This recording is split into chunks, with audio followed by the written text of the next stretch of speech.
आपके जो भी न्यूट्रिएंट्स, जो भी गैसेस हैं, जो भी ग्लूकोज वगैरह हैं टारगेट साइट्स तक, उनको ट्रांसपोर्ट कराने का काम करता है कौन? आपके body fluids which is blood and lymph. Question आता है कि मैम एबीओ के केस में ए और बी एंटीबॉडीज क्रॉस क्यों नहीं करती? क्योंकि मैंने आपको बताया था जो ब्लड पहले हार्ट में आया है वो ऑक्सीजनेट होने के बाद दोबारा कहाँ नहीं जाएगा? डायरेक्टली बॉडी टिश्यूज के पास नहीं जाएगा, पहले हार्ट में दोबारा आएगा। तो इसको क्या बोलते हैं? Number of QRS complex count कर लोगे तो आपको 1 मिनट में नंबर ऑफ हार्ट बीट मिल जाएंगी। हेलो बेटा, अब स्टार्ट करते हैं बॉडी फ्लूइड्स एंड सर्कुलेशन का रिवीजन। ठीक है, मैं बोलने वाली थी बॉडी फ्लूइड्स एंड सर्कुलेशन का रेस्पिरेशन। चलो, ह्यूमन सर्कुलेटरी सिस्टम की अगर आप बात करेंगे, सबसे पहले बात करते हैं ब्लड की। ब्लड की अगर आप बात करेंगे, बॉडी फ्लूइड्स कौन कौन से पढ़ने होते हैं आपको? ब्लड और लिम्फ। समझ में आया? अगर आप ब्लड वैस्कुलर सिस्टम की बात करेंगे तो क्या क्या चीजें पढ़नी है ब्लड की, और ब्लड में क्या आ जाएगा आपका? ब्लड वेसल्स भी पढ़ना है और हार्ट भी पढ़ना है कि वो कैसे आपका सर्कुलेशन कराएगा। ठीक है, कॉम्पोजिशन पढ़ लेते हैं पहले ब्लड का। ब्लड की अगर आप बात करेंगे तो टोटल ब्लड में 55% क्या होता है? प्लाज्मा। 45% क्या होता है? Formed elements. प्लाज्मा में आपका 55% प्लाज्मा का 92% वाटर, 6 to 8% आपके प्लाज्मा प्रोटीन्स होते हैं। कौन कौन से प्लाज्मा प्रोटीन्स है आपके? Fibrinogen, albumin and globulin. Fibrinogen किसमें हेल्प करेगा? ब्लड क्लॉटिंग में। एल्ब्यूमिन ऑस्मोटिक बैलेंस में। ग्लोब्यूलिन डिफेंस मैकेनिज्म में। क्लियर है? इसके बाद और बाकी आपके रिमेनिंग परसेंटेज क्या हो जाएंगे? आपके सॉल्यूट्स के। फॉर्म्ड एलिमेंट्स में आपने 3 एलिमेंट्स पढ़ने होते हैं, आरबीसीज, डब्ल्यूबीसीज, प्लेटलेट्स। आरबीसीज का दूसरा नाम एरिथ्रोसाइट्स, डब्ल्यूबीसीज का दूसरा नाम ल्यूकोसाइट्स, प्लेटलेट्स का दूसरा नाम थ्रोम्बोसाइट्स। क्लियर है? ठीक है, अब इसके बाद अगर आप फंक्शन की बात करेंगे कि फंक्शन होता क्या है ब्लड वैस्कुलर सिस्टम का, एक तो आपका सारा वेस्ट हटाता है, दूसरा आपके जो भी न्यूट्रिएंट्स, जो भी गैसेस हैं, जो भी ग्लूकोज वगैरह हैं टारगेट साइट्स तक, उनको ट्रांसपोर्ट कराने का काम करता है कौन? आपके body fluids which is blood and lymph. क्या ये पॉइंट क्लियर है? मीडियम ऑफ ट्रांसपोर्ट अलग अलग हो सकता है। ब्लड एंड लिम्फ तो आप ह्यूमंस में बात करेंगे, लेकिन अगर स्पॉन्जेस और सीलेंट्रेट्स की बात करेंगे तो उसमें किसके थ्रू होगा? वाटर के थ्रू। क्या ये पॉइंट क्लियर है? ठीक है, अब इसके बाद नेक्स्ट आते हैं फॉर्म्ड एलिमेंट्स में। फॉर्म्ड एलिमेंट्स कौन कौन से होते हैं? 3 पढ़ने हैं तुम्हें फॉर्म्ड एलिमेंट्स, आरबीसीज, डब्ल्यूबीसीज एंड प्लेटलेट्स। ठीक है, काउंट आरबीसीज का काउंट कितना होता है? 5 to 5.5 मिलियन पर cubic millimetre of blood. Red होते हैं क्यों? क्योंकि उसमें हीमोग्लोबिन होता है और ये वैल्यू मैंने अभी आपको पहले भी बताया था, 12 to 16 ग्राम्स पर 100 ml ऑफ ब्लड। न्यूक्लियस क्या होता है? आरबीसीज, इस वजह से उसको क्या बोलते हैं? ई न्यूक्लिएटेड। लाइफ स्पैन कितना होता है? 120 डेज एंड फंक्शन क्या होता है? गैसेस का ट्रांसपोर्ट कराना। डब्ल्यूबीसीज का नंबर कितना होता है? 6000 to 8000। कलरलेस होते हैं क्योंकि रेस्पिरेटरी पिगमेंट प्रेजेंट नहीं होता। न्यूक्लियस प्रेजेंट होता है, जनरली शॉर्ट लिव्ड होते हैं। फंक्शन क्या होता है? Defence mechanism. प्लेटलेट्स का काउंट 1,50,000 टू, आप एनसीईआरटी के अकॉर्डिंग लिख दो 3,50,000। ठीक है, एनसीईआरटी की वैल्यू लिखो। कलर क्या है? कलरलेस। न्यूक्लियस क्या है? एब्सेंट, शॉर्ट लिव्ड होते हैं। फंक्शन क्या होता है? Coagulation of blood. एक चीज और, अगर आपको याद है प्लेटलेट्स कौन से किसके सेल फ्रैगमेंट्स थे? एक को लार्जा सेल था मेगा कैरियोसाइट, उसका सेल फ्रैगमेंट था। हाँ जी,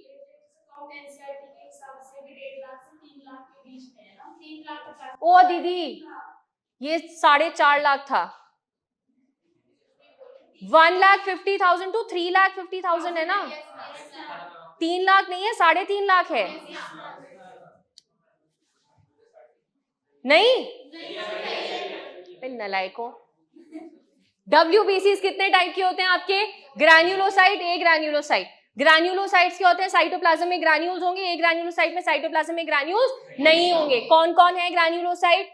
इओसाइनोफिल्स, बेसोफिल, न्यूट्रोफिल्स। ए ग्रैन्युलोसाइट कौन कौन से हैं? Monocytes and lymphocyte. क्लियर है? ल्यूकोसाइट नहीं, लिम्फोसाइट्स एंड मोनोसाइट्स। समझ में आया? बेसोफिल का परसेंटेज कितना है? 0.5 to 1%। फंक्शन क्या होता है? इन्फ्लेमेटरी रिएक्शंस में इन्वॉल्व करना। क्या क्या सिक्रीट करता है basophil? Histamine, heparin and serotonin. Histamine क्या है? वेसोडाइलेटर। सेरोटोनिन क्या है? वेसोकंस्ट्रिक्टर। हेपेरिन क्या है? एंटीकोगुलेंट। इओसाइनोफिल्स कितना होता है? 2 to 3%। किसमें काम आता है? पैरासिटिक इन्फेक्शंस में, और साथ ही साथ रेजिस्ट करता है इन्फेक्शंस को और एलर्जिक रिएक्शंस को। न्यूट्रोफिल्स का काउंट कितना होता है? 60 to 65%। मोनोसाइट्स की बात करते हैं 6 to 8%। लिम्फोसाइट्स कितने हैं? 20 to 25%। लिम्फोसाइट्स में तुम्हें एक चीज और पढ़ना होता है कि 2 तरीके के लिम्फोसाइट्स होते हैं, T lymphocytes and B lymphocytes. हाँ या ना? ठीक है, इतने पॉइंट में कोई दिक्कत परेशानी है? फंक्शन। न्यूट्रोफिल्स और मोनोसाइट क्या होते हैं? Phagocytic in nature. लिम्फोसाइट्स का काम क्या होता है? Immune responses. अब आ जाते हैं न्यूक्लियस के शेप पे। न्यूक्लियस का शेप चलो लिखूं भी ना, रिवाइज कर लो। बेसोफिल्स का क्या होता है? ट्राइलोब न्यूक्लियस या एस शेप न्यूक्लियस। बेसोफिल का न्यूक्लियस हो गया। ईओसाइनोफिल्स का क्या होता है? बाइलोब या हेडफोन शेप न्यूक्लियस। न्यूट्रोफिल्स का क्या होता है? Multilobe nucleus. इसलिए इसको क्या बोलते हैं? PMNL, polymorpho nuclear leukocytes. क्या ये पॉइंट क्लियर है? मोनोसाइट्स का न्यूक्लियस कैसा होता है? बीन शेप या किडनी शेप। और नेक्स्ट आपका लिम्फोसाइट्स में भी दो हैं, मैंने आपको तरीका बताया था याद करने का। बी लिम्फोसाइट का छोटा होगा, टी लिम्फोसाइट का बड़ा होगा। ट्रिक क्या थी? बी का इंग्लिश नंबर क्या होगा? 2, टी का कितना होगा? 20। तो नंबर से याद कर लेना। समझ में आ गया? नेक्स्ट आगे बढ़ते हैं हम ब्लड क्लॉटिंग मैकेनिज्म से। ब्लड क्लॉटिंग मैंने आपको बताया था, मान लो इंसान को चोट लगती है तो टिश्यू डैमेज है, ब्लड रिलीज होगा तो प्लेटलेट्स रिलीज होंगी। डैमेज टिश्यू और ब्लड मिलके क्या बनाते हैं? कुछ सर्टेन फैक्टर्स बनाते हैं जिनका क्या नाम होता है? Thromboplastin, platelet thromboplastin, tissue thromboplastin. ये दोनों कैल्शियम आयन की प्रेजेंस में मिलके क्या बनाते हैं? एक एंजाइम कॉम्प्लेक्स जिसका क्या नाम है? थ्रोम्बोकाइनेज। क्लियर है? ये थ्रोम्बोकाइनेज क्या करेगा? प्रोथ्रोम्बिन को थ्रोम्बिन में कन्वर्ट करता है, और ये जो थ्रोम्बिन एक्टिवेटेड है वो फिब्रिनोजन को फिब्रिन में कन्वर्ट करेगा, और फिब्रिन क्या काम करेगा? ब्लड क्लॉटिंग में हेल्प करेगा। फिब्रिन में एक्चुअली में होता क्या है? फिब्रिन है क्या? थ्रेड्स है, और उसमें क्या हो जाएगा? डैमेज फॉर्म्स एलिमेंट्स ट्रैप हो जाएंगे। तो ये सब मिलके क्या बनाते हैं? ब्लड क्लॉट्स, कम या फिर कोएगुलम। क्या ये पॉइंट क्लियर है? इतने पॉइंट में किसी बच्चे को कोई प्रॉब्लम है तो बताइए। नेक्स्ट, ब्लड ग्रुप्स की अगर बात करोगे तो नेचुरल एंटीजन होते हैं, नेचुरल एंटीबॉडीज होती हैं। एंटीजन कहाँ पे प्रेजेंट है? आरबीसी में। और एंटीबॉडीज कहाँ पे, एंटीजन कहाँ पे प्रेजेंट है? आरबीसी में। और एंटीबॉडी कहाँ पे प्रेजेंट है? प्लाज्मा में। ठीक है, मैंने आपको बताया था एबीओ ब्लड ग्रुपिंग और आरएच ब्लड ग्रुपिंग अलग है। एबीओ ब्लड ग्रुपिंग में जो मेरा एंटीजन मेरे खुद के आरबीसी में प्रेजेंट है, सेल्फ एंटीजन। जो एंटीजन मेरे खुद के आरबीसी में प्रेजेंट नहीं है, फॉरेन एंटीजन। लॉ क्या था? जो एंटीजन मेरे आरबीसी की सरफेस के ऊपर प्रेजेंट है उसके अगेंस्ट एंटीबॉडीज मेरे प्लाज्मा में नहीं होगी। जो एंटीजन मेरे आरबीसी की सरफेस में नहीं है उसके अगेंस्ट मेरे पास प्लाज्मा में नेचुरली एंटीबॉडीज होंगी। This is for ABO blood grouping. RH में क्या था? जो एंटीजन, आरएच एंटीजन अगर मेरे आरबीसी में है तो उसके अगेंस्ट एंटीबॉडीज नेचुरली प्लाज्मा में नहीं होगी। लेकिन अगर आरएच एंटीजन आरबीसी के सरफेस पे नहीं है तो क्या होगा? तब भी नेचुरली एंटीबॉडीज प्रेजेंट नहीं होंगी। लेकिन अगर आरएच एंटीजन के साथ एक्सपोजर होगा तब क्या बन सकता है? आरएच एंटीबॉडीज फॉर्म हो सकती है एक्सपोजर के टाइम पे, बस क्या नहीं होगा? नेचुरली नहीं प्रेजेंट होंगी। समझ में आ गया? तो यही वाली चीज आपके इसमें लिखी है, समझ में आ गया? अब अगर आरएच एंटीजन आरबीसी के सरफेस के ऊपर प्रेजेंट है तो पॉजिटिव ब्लड ग्रुप, एब्सेंट है तो नेगेटिव ब्लड ग्रुप। क्या ये पॉइंट क्लियर है? ये चार्ट देखिए, अगर यहाँ पे आपका, यहाँ पे क्या है? ब्लड ग्रुप ए है, एंटीबॉडीज नहीं होगा, एंटीजेंस होगा। एंटीजन ऑन दी आरबीसी क्या है? ए। तो एंटीबॉडी क्या है प्लाज्मा में? B antibody. अगर बी ब्लड ग्रुप है तो क्या है? एंटीजन बी, और एंटीबॉडी कौन सी होगी? ए। ए बी क्या है? दोनों एंटीजन प्रेजेंट होगा, एंटीबॉडी कोई भी नहीं होगी। और ओ में क्या है? एंटीजन कुछ नहीं होगा और एंटीबॉडी दोनों होंगी। समझ में आ गया? आपको मैंने बताया था यूनिवर्सल रेसिपिएंट कौन होता है? ए बी पॉजिटिव, और डोनर कौन होता है? O negative. ब्लड ट्रांसफ्यूजन के लिए, सेफ ब्लड ट्रांसफ्यूजन के लिए क्या बोला था? कि डोनर के आरबीसी के सरफेस के ऊपर जो एंटीजन है उसके अगेंस्ट एंटीबॉडीज रेसिपिएंट के प्लाज्मा में नहीं होनी चाहिए। यही था, हाँ या ना? तो यूनिवर्सल रेसिपिएंट कौन है? ए बी पॉजिटिव, और यूनिवर्सल डोनर कौन है? O negative. क्या ये पॉइंट क्लियर है? चलिए next, special case of Rh incompatibility आपका क्या होता है? Erythroblastosis fetalis. मदर क्या है? आरएच नेगेटिव, फीटस क्या है? RH positive. समझ में आ रहा है? फर्स्ट प्रेगनेंसी के टाइम पे बेबी बिल्कुल नॉर्मल होता है। फर्स्ट प्रेगनेंसी का जब एंड आ जाता है, डिलीवरी के टाइम पे जब बेबी डिलीवर हो जाता है तो प्लेसेंटा रप्चर होगा, फीटल और मैटरनल ब्लड की मिक्सिंग होगी। जब ब्लड मिक्स होता है तो जो बेबी का जो आरएच पॉजिटिव का ब्लड था वो मदर के आरएच नेगेटिव के साथ मिक्स होगा। तो मदर के आरएच नेगेटिव में पहले आरएच एंटीबॉडीज नहीं थी, लेकिन वो एक्सपोजर के टाइम पे बन जाएंगी। क्या ये पॉइंट क्लियर है? तो आरएच एंटीबॉडीज बनी का फर्स्ट प्रेगनेंसी के लास्ट में, डिलीवरी के टाइम पे। अब मदर के ब्लड में क्या है? आरएच एंटीबॉडीज है। सेकेंड प्रेगनेंसी हुई, फिर से वही कंडीशन है, मदर आरएच नेगेटिव है, बेबी आरएच पॉजिटिव है। अब क्या होगा? वो आरएच एंटीबॉडीज सेकेंड प्रेगनेंसी के टाइम पे प्लेसेंटा को क्रॉस करेंगी, एंटर करेंगी बेबी के ब्लड में और बेबी के आरबीसीज को डैमेज कर देंगी। क्या ये पॉइंट क्लियर है? क्वेश्चन आता है कि मैम एबीओ के केस में ए और बी एंटीबॉडीज क्रॉस क्यों नहीं करती? क्योंकि मैंने आपको बताया था आरएच एंटीबॉडी साइज में छोटी होती हैं, आईजीजी टाइप की होती हैं, लेकिन ए और B antibodies IgM type of antibodies होती हैं, they are not able to cross the placenta. क्या ये पॉइंट क्लियर है? ट्रीटमेंट क्या था? रोगम डी नाम का इंजेक्शन देना था, जिसमें फर्स्ट प्रेगनेंसी की लास्ट में जब डिलीवरी होती है तो एंटी आरएच एंटीबॉडीज का इंजेक्शन दे देते हैं ब्लड टेस्ट पहले ही चेक करके। एंटी आरएच एंटीबॉडीज क्या करेंगी, एक्सपोजर के टाइम पे जो आरएच एंटीबॉडीज बनेंगी उनको डिस्ट्रॉय कर देंगी। क्या ये पॉइंट क्लियर है हर एक बच्चे को? इतने पॉइंट में किसी बच्चे को कोई दिक्कत है? प्रॉब्लम क्या होता है, एरिथ्रोब्लास्टोसिस फीटालिस, आरबीसीज बर्स्ट होने की वजह से जॉन्डिस होता है। जॉन्डिस क्यों होगा, क्योंकि बिलिरुबिन बिलीवर्डन बढ़ने लगता है, क्योंकि आरबीसीज रप्चर होगा तो हीमोग्लोबिन डीनेचर होगा। समझ में आया? और साथ ही साथ सिवियर जॉन्डिस होगा, मेंटल रिटार्डेशन होगा and it could also lead to the death of the baby. क्या ये पॉइंट क्लियर है? नेक्स्ट, अगर आप ब्लड वेसल्स की बात करेंगे तो 3 ब्लड वेसल्स होती हैं। कौन कौन सी? Arteries, veins and capillaries. सबसे बाहर वाली लेयर ट्यूनिका एक्सटर्ना, बीच वाली ट्यूनिका मीडिया, अंदर वाली ट्यूनिका इंटरना या ट्यूनिका इंटिमा। आर्टरीज और वेन्स में तीनों लेयर्स होती हैं, कैपिलरीज में सिर्फ ट्यूनिका इंटरना या ट्यूनिका इंटिमा होती है। सॉर्टेड है? ट्यूनिका मीडिया की थिकनेस आर्टरी में ज्यादा, वेन्स में कम, जिसकी वजह से कुछ गलत बोला? इंटरना और इंटिमा एक ही चीज है। ट्यूनिका इंटरना या ट्यूनिका इंटिमा दोनों कैपिलरीज में होती है और आर्टरीज और वेन्स में भी होती हैं, बट कैपिलरीज में सिर्फ ट्यूनिका इंटरना और इंटिमा होती है। क्लियर हो गया? हाँ या ना? ठीक है। ट्यूनिका मीडिया की थिकनेस ज्यादा कहाँ होती है? आर्टरीज में। कम कहाँ होती है? वेन्स में। तो इस वजह से आर्टरीज का ल्यूमेन क्या होता है? नैरो, और वेन्स का ल्यूमेन क्या होता है? ज्यादा। और कैपिलरीज में क्या होता है आपका? सिर्फ एक ही ब्लड लेयर प्रेजेंट होती है। कौन सी? ट्यूनिका इंटिमा या ट्यूनिका इंटरना। सर्कुलेटरी सिस्टम की बात करेंगे तो ओपन एंड क्लोज टाइप का सर्कुलेटरी सिस्टम है। ओपन में क्या प्रेजेंट है? साइनसेस। क्लोज में कोई साइनस प्रेजेंट नहीं होता। ओपन में ओपन क्यों बोलते हैं? क्योंकि प्रॉपर नेटवर्क ऑफ कैपिलरीज नहीं होता है, तो उसकी वजह से गैसेस का जो ब्लड का एक्सचेंज है वो ब्लड बेसिकली ओपन स्पेस में आएगा, साइनस में, और उससे एक्सचेंज होगा। क्लोज सर्कुलेटरी सिस्टम में क्या है? प्रॉपर नेटवर्क ऑफ कैपिलरीज होती है। क्या ये पॉइंट क्लियर है? Open and close circulatory system. उसके बाद सर्कुलेटरी पाथवेज देख लेना। इसमें बेसिकली आपने करना क्या है? फिश के हार्ट की बात करेंगे, 2 चेम्बर्ड हार्ट होता है, एक ऑरिकल एक वेंट्रिकल। हाँ या ना? एम्फीबियंस रेप्टाइल्स की बात करेंगे, क्या होता है? 3 चेम्बर्ड, 3 होता है ना, एक्सेप्ट रेप्टाइल्स में क्रोकोडाइल्स को हटा दो, उसके पास 4 चेम्बर्ड होता है। ठीक है, तो क्या होता है? 2 एट्रिया एक वेंट्रिकल, और उसके बाद बर्ड्स और मैमल्स और क्रोकोडाइल्स में क्या हो जाता है? 4 चेम्बर्ड। तो इतने पॉइंट में तो कोई दिक्कत नहीं है। इतने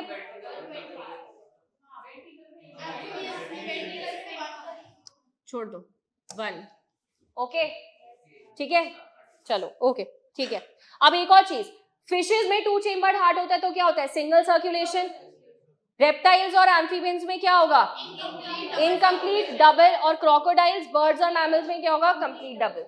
ठीक है, चलिए अगला क्या है? लिम्फ। लिम्फ की अगर आप बात करेंगे, क्या होता है? Middle man of the body. मैंने आपको बताया था जब ब्लड से टिश्यूज के पास जो भी चीजें आती हैं वो प्लाज्मा के साथ ड्रेन होके आती हैं, तो लार्जर प्रोटीन्स और फॉर्म्ड एलिमेंट्स तो उसमें नहीं होंगे। ठीक है, तो वो ही अगर लिम्फेटिक सिस्टम में एंटर कर जाएगा तो उसी टिश्यू फ्लूइड या इंटरस्टिशियल फ्लूइड को क्या बोलने लगेंगे हम?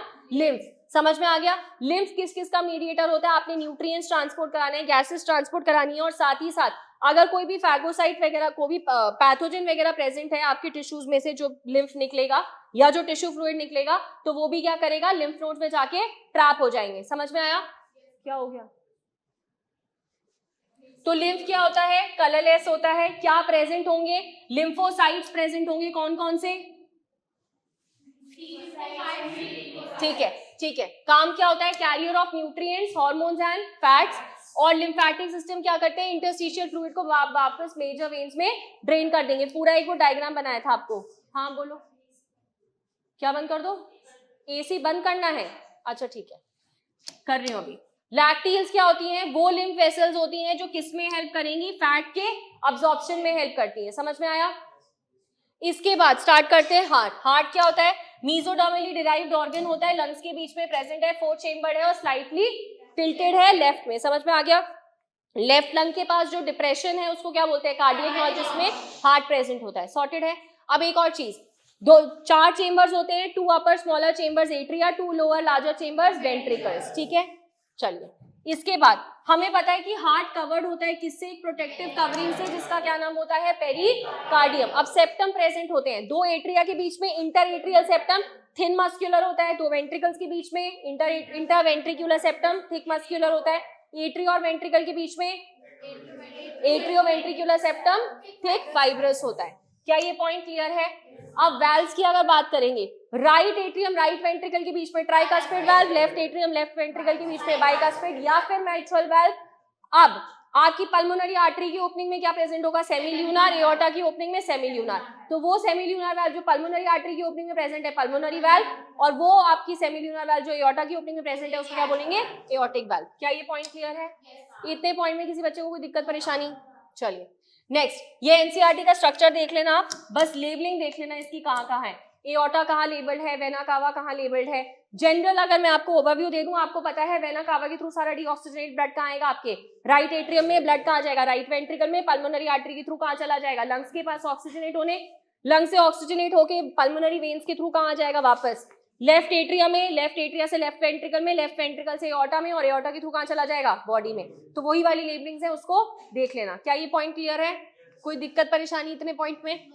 कार्डियो है वो, अच्छा ठीक है मैं रिवाइज करा देती हूँ। Superior vena cava, inferior vena कावा, coronary sinus. Superior vena cava क्या होता है? हार्ट से ऊपर वाले जो ऑर्गन है उससे लेके आता है ब्लड। इंफीरियर वेना कावा हार्ट से नीचे वाले ऑर्गन से लेके आता है। कोरोनरी साइनस खुद हार्ट से ही लेके आता है। समझ में आ रहा है? सुपीरियर वेना कावा में तो कोई वाल्व प्रेजेंट नहीं है। इंफीरियर वेना कावा में इंग्लिश के वाउल्स होते हैं, ए आई ओ यू, उससे याद करवाया था। Inferior vena cava Eustachian valve. Coronary sinus CT scan से याद कराया था, C for coronary sinus, T for Thebesian valve. Sorted है, याद हो गया पक्का? अब एक और चीज यहाँ पे देख लेना, इसी फिगर में देख लो, एनसीईआरटी वाले में आपको पता है कि अगर हम यहाँ पे बात करते हैं एट्रिया और वेंट्रिकल के बीच में, एवी सेप्टम है, यहाँ पे तो कोई प्रॉब्लम नहीं है, एवी सेप्टम है ना। जो वेंट्रिकल्स की वॉल्स हैं उसमें क्या प्रेजेंट होते हैं? जो मसल है कॉर्डे टेंडन, वो कॉर्डे टेंडन क्या करते हैं? इन एवी वेल्व्स को नीचे पकड़ के रखते हैं, किससे? Papillary muscles. तो वो पॉइंट यहाँ पे दे नहीं रखा है, लेकिन मैंने बताया था वेंट्रिकल की जो मसल्स हैं उनको क्या नाम होता है? Papillary muscles. बेसिकली दो नाम होते हैं, लेकिन तुम्हें पढ़ना नहीं है, smaller taller elevations. Papillary muscles हैं तो कॉर्डे टेंडन क्या करते हैं? जो वैल्व्स होती हैं उसको किससे होल्ड करके रखते हैं? आगे कार्डियक मसल्स क्या होता है? कॉन्ट्रैक्टाइल टिश्यू होता है। जो मसल्स होती हैं बेसिकली कार्डियक मसल्स, हम क्या बोलते हैं कि वो बेसिकली उसमें कुछ स्पेशलाइज्ड कार्डियक मस्कुलेचर होता है, स्पेशलाइज्ड सेट ऑफ मसल्स होती हैं जो क्या कर सकती हैं? स्पेशलाइज्ड सेट ऑफ मसल्स के पास क्या कैपेबिलिटी होती है? कॉन्ट्रैक्शन की कैपेबिलिटी होती है, ठीक है। इसलिए हम बोलते हैं कि हार्ट क्या है? मायोजेनिक, क्योंकि वो जो कॉन्ट्रैक्शन का स्टिमुलस है वो कौन जनरेट करती है? खुद कार्डियक मसल्स। या फिर हम बोलते हैं कि वो ऑटो एक्साइटेबल है। क्या है? ऑटो एक्साइटेबल, ठीक है। तो या तो ऑटो एक्साइटेबल है या फिर मायोजेनिक है। अब राइट एट्रियम के अपर राइट कॉर्नर पे जो पैच ऑफ टिश्यू है उसको क्या बोलते हैं? SA node, sino atrial node, pacemaker of the heart. Right atria के लोअर लेफ्ट कॉर्नर में क्या होता है? AV node, atrioventricular node, atrioventricular node, pace setter of the heart. AV septum के जस्ट ऊपर क्या होता है? Bundle of His. AV septum के जस्ट ऊपर बंडल ऑफ हिस, वहां से दो बंडल्स निकलते हैं, इंटरवेंट्रिकुलर बंडल्स, और इंटरवेंट्रिकुलर बंडल्स नीचे एपेक्स तक आएगा और फिर फाइबर्स बनाएगा जिसको क्या बोलेंगे? पर्किंजे फाइबर्स। तो सिस्टम क्या है पूरा? SA node, AV node, bundle of His, Purkinje fibres, sorry SA node, AV node, bundle of His, interventricular bundle and Purkinje fibres. क्या ये पॉइंट क्लियर है? तो SA node, AV node, AV node, ये AV node नहीं होगा, bundle of हिस होगा। नहीं, ये बेसिकली तुम्हारा यही हो जाएगा। चलो एवी नोड का रेपिटेशन है, एवी बंडल और पर्किंजे फाइबर्स। इन्होंने क्या बेस किया है यहाँ पे एवी बंडल के बाद? नहीं, तभी तो मैंने बोला एवी बंडल को क्या बोलोगे?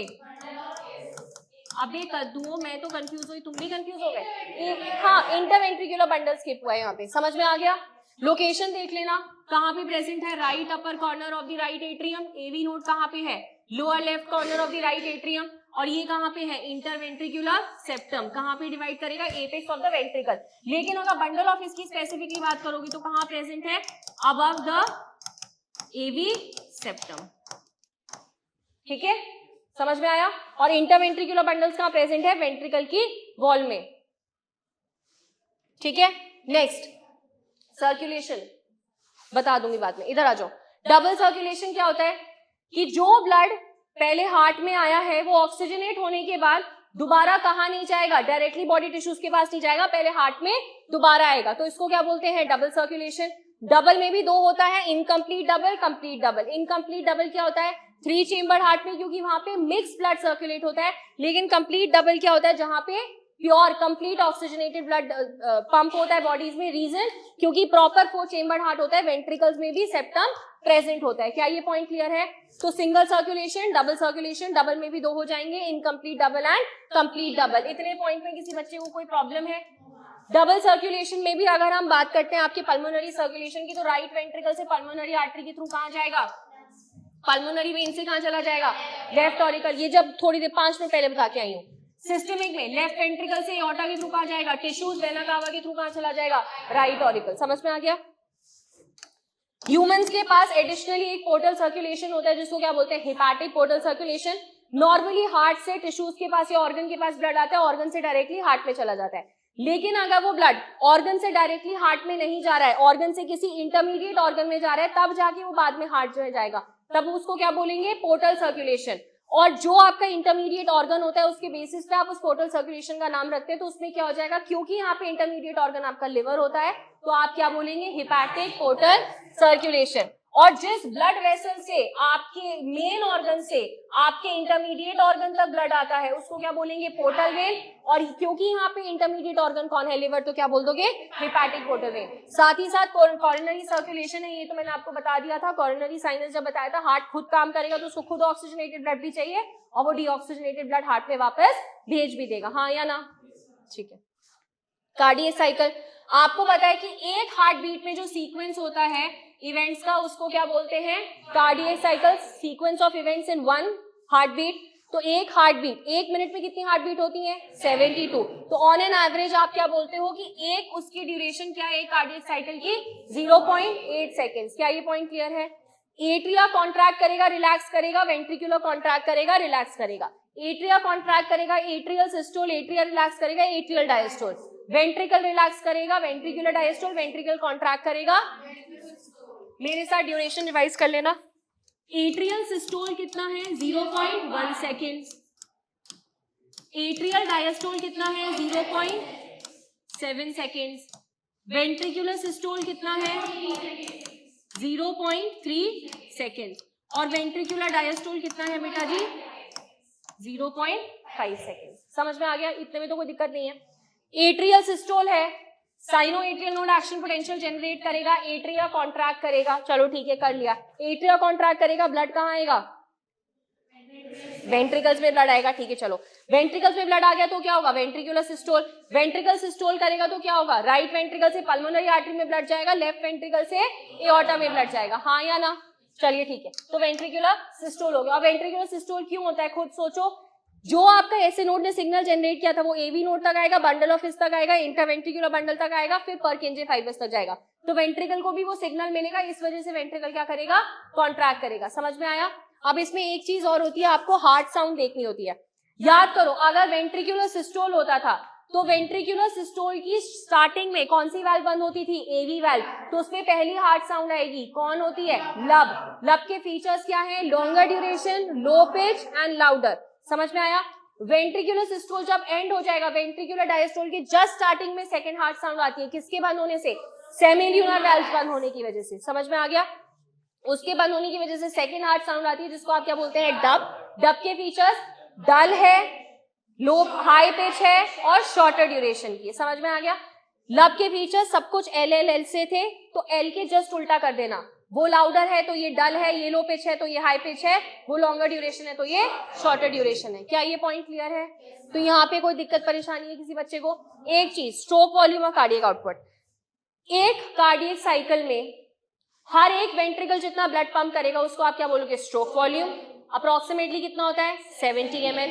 लेकिन अगर आप बोलोगे 1 मिनट में हर एक वेंट्रिकल कितना ब्लड पंप करेगा, तो उसको कंबाइन करके कितना बोल दोगे? Cardiac output.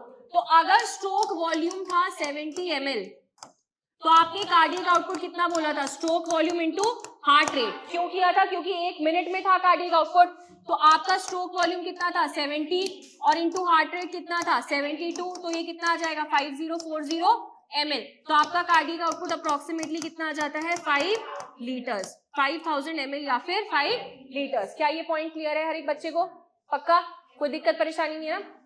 एक चीज और, हम में कैपेबिलिटी है कि हम क्या कर सकते हैं, स्ट्रोक वॉल्यूम भी ऑल्टर कर सकते हैं और हार्ट रेट भी ऑल्टर कर सकते हैं।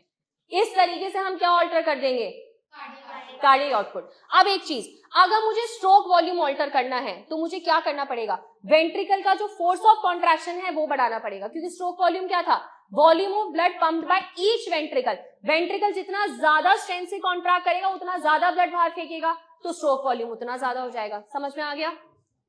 चलिए, पक्का? ठीक है, अब ईसीजी की बात करते हैं। ईसीजी क्या होता है, हार्ट में जो इलेक्ट्रिकल एक्टिविटी चल रही होती है उसका ग्राफिकल रिप्रेजेंटेशन होता है। जो ग्राफ मिलता है उसको ग्राफ नहीं बोलोगे, उसको बोलते हो इलेक्ट्रोकार्डियोग्राम। जो मशीन यूज होती है उसको क्या बोलते हो, इलेक्ट्रोकार्डियोग्राम। सॉर्टेड है इतना पॉइंट? ठीक है, अब ईसीजी में आपकी 3 पीक आती हैं, P wave, QRS complex and T wave. आपको पता है डीपोलराइजेशन होगा तो कॉन्ट्रैक्शन होगा, रीपोलराइजेशन होगा तो रिलैक्सेशन होगा। क्या मैं ये बोल सकती हूँ कि अगर डीपोलराइजेशन होगा तो सिस्टोल होगा और अगर रीपोलराइजेशन होगा तो डायस्टोल होगा? परफेक्ट। तो पी वेव क्या रिप्रेजेंट करता है, depolarization of atria. QRS complex क्या रिप्रेजेंट करता है, depolarization of ventricle. T wave क्या रिप्रेजेंट करता है, repolarization of ventricles. P wave की वजह से contraction of atria, QRS complex की वजह से कॉन्ट्रैक्शन ऑफ वेंट्रिकल और टी वेव की वजह से relaxation of ventricles. Ma'am atria relax नहीं करता? एट्रिया रिलैक्स करता है, लेकिन उसकी पीक ओवरलैप हो जाती है, वो आपको ईसीजी में नहीं दिखाई देगी। क्या ये पॉइंट क्लियर है?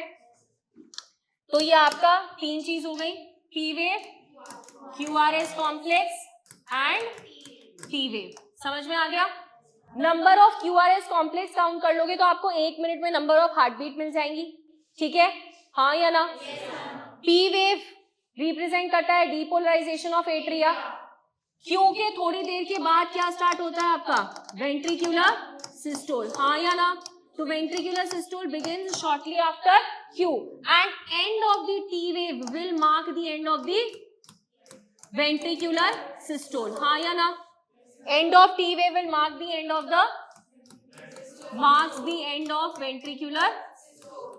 ventricular systole. क्या ये पॉइंट क्लियर है? चलिए, क्या बेटा? हाँ हाँ, कहाँ पे? पूरा लास्ट तक चलेगा ना, 0.7 सेकंड है, तो जब तक वेंट्रिकल रिलैक्स करेगा, पहले कॉन्ट्रैक्ट करेगा, रिलैक्स करेगा, तब तक मेरा एट्रिया कॉन्टिन्यूसली क्या कर रहा है? हाँ हाँ, ठीक है। चलिए next, regulation of cardiac cycle की अगर बात करोगे तो रेगुलेशन में क्या आएगा, मेडुला ऑब्लोंगेटा में क्या होता है आपका, कार्डियक सेंटर। तो कार्डियक सेंटर जो होता है आपका वो क्या करता है, हार्ट की एक्टिविटी को रेगुलेट कर सकता है, लेकिन हार्ट न्यूरोजेनिक नहीं है, हार्ट क्या है, मायोजेनिक। अब आपको नर्वस सिस्टम के 2 डिवीजन याद है, सेंट्रल नर्वस सिस्टम, पेरिफेरल के 2 होते हैं, autonomic nervous system, somatic nervous system.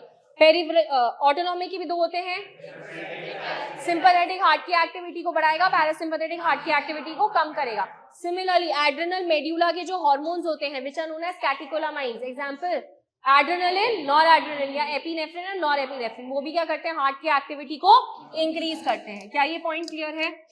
यहाँ पे कोई दिक्कत परेशानी किसी बच्चे को? डिसऑर्डर्स में आ जाओ। कार्डियक अरेस्ट क्या है, heart will completely stop beating, heart beat ही नहीं कर रहा।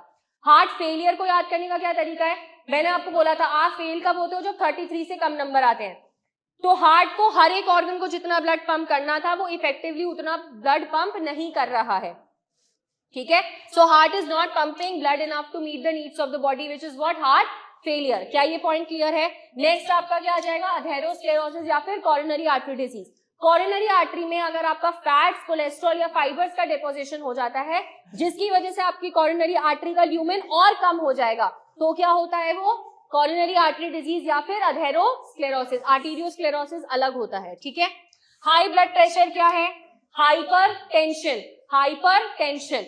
अब आप बात करेंगे, अगर नॉर्मल ब्लड प्रेशर कितना होता है, 120/80, जिसमें 120 क्या रिप्रेजेंट करता है, सिस्टोलिक, 80 क्या रिप्रेजेंट करता है, डायस्टोलिक। तो सिस्टोलिक क्या है, पंपिंग प्रेशर, डायस्टोलिक क्या है, रेस्टिंग प्रेशर। क्या ये पॉइंट क्लियर है?